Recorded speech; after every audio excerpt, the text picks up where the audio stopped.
Welcome to my channel. आज आपण बनवणार आहोत खरवस. हे आहे खरवसचं दूध, चीक ज्याला आपण म्हणतो. हे आहे म्हशीचं दूध.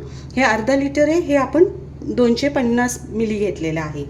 आणि इथे केसर, विलायचीची पूड, जायफळ आणि थोडेसे ड्रायफ्रूट्स. तर हे आणि हे गूळ पण आपल्याला लागणार आहे, कारण आपण गुळाचा करतो आणि मी अगदी थोडासा साखरेचा पण करणार आहे. तर ह्या दुधामध्ये आपण हे दूध मिक्स करूयात. हे छान मिक्स करून घेऊयात.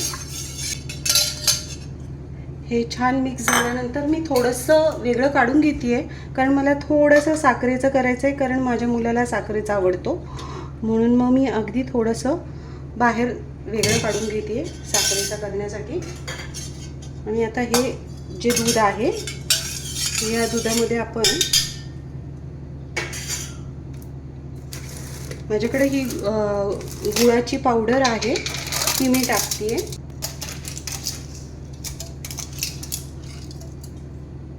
अंदाजे 4-5 चमचे टाकते आहे.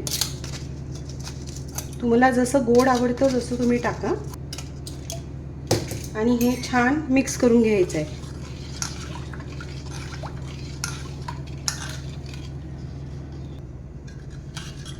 हे छान मिक्स करून झालं एकत्र. बघा, कलर पण चेंज झाला आहे. आता आपण ह्याच्यात साखर घालूयात आणि हे पण मिक्स करून घेऊयात.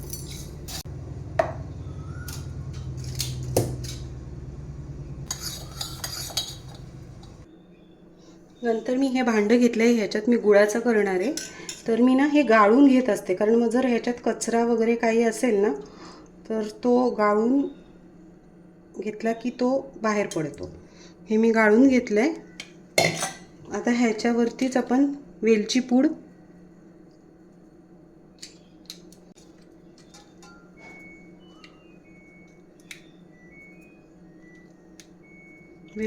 टाकूयात. नंतर थोडी जायफळ आहे, ती जायफळ किसून टाकूयात थोडीशी.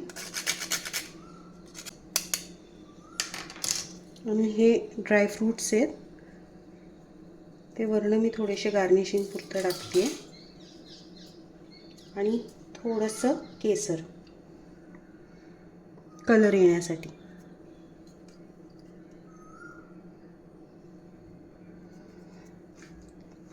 आता हे आपण स्टीम करायला ठेवूयात. सेम पद्धतीत आपण साखरेचं पण, हे साखर विरघळली आहे ह्याच्यात छान. आता हे साखरेचं पण आपण गाळून घेऊयात. हे जायफळ आहे, जायफळ किसून टाकते थोडंसं. आणि ही वेलची पूड.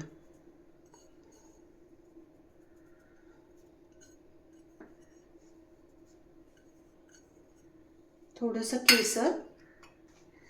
मी ह्याचे ड्रायफ्रूट्स नाही टाकलेत, कारण मुलांना ड्रायफ्रूट्स आवडत नाहीत.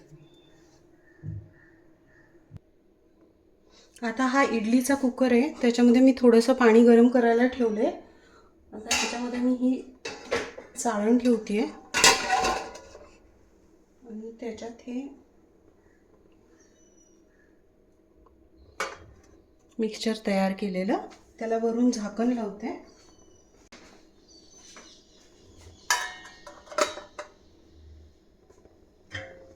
आणि नंतर कव्हर करूयात. आणि मीडियम गॅसवरती 20 मिनटं हे आपण शिजवून घेऊयात.